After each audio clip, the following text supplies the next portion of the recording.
კრიმინოგენული ვითარება ქვეყანაში პრაქტიკულად დღესდღეობით სამწუხაროდ შეგვიძლია კონსტატირება, რომ არის კატასტროფული.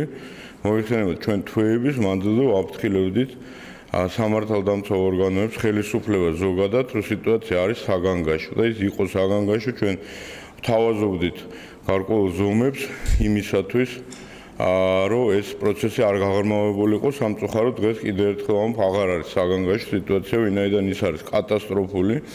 ჩვენ რამოდენიმე დღის წინ წარმოგიდგენით წინა 2 თვის სტატისტიკა, რეალური სტატისტიკა და 2 თვეში რაიონები, მთლიანად ქვეყნის მასშტაბით 17 მკვლელობა იყო დაფიქსირებული. ეს ის რაც იყო დაფიქსირებული. სამწუხაროდ რო ავიღოთ ბოლო დღე ერთი თუნდაც 3 მკვლელობა გვაქვს უკვე სახეზე, მათ შორის 2 წერეთლის გამზირზე, ერთ-ერთი ადამიანი ადრე დაჭრილი დღეს დილით გარდაიცვალა. წერეთლის გამზირზე 2 მკვლელობა არის, ასე ვთქვათ, ობიექტი არის გარდაცვლილი 21 წლის ადამიანი.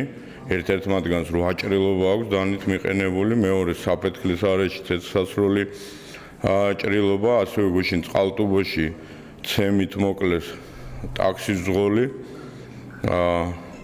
და როდესაც ერთი დღის განმავლობაში ესეთი სავალალო სურათია, პრაქტიკულად ჩვენ შეიძლება წარმოვიდგინოთ მომავალი თვის სტატისტიკა როგორ იქნება. ეს არის კიდევ ერთხელ რეალური სტატისტიკა, ის რასაც ხალხი უყურებს, რაც ადამიანები შეიგრძნობენ საკუთარ თავზე, ხოლო ის სტატისტიკა, რომელსაც წარმოადგენს შინაგან საქმეთა სამინისტრო, შეუძლიათ საკუთარ კაბინეტებში გაიკრან და დატკბენ თავისი ქაღალდზე ნამუშევარით.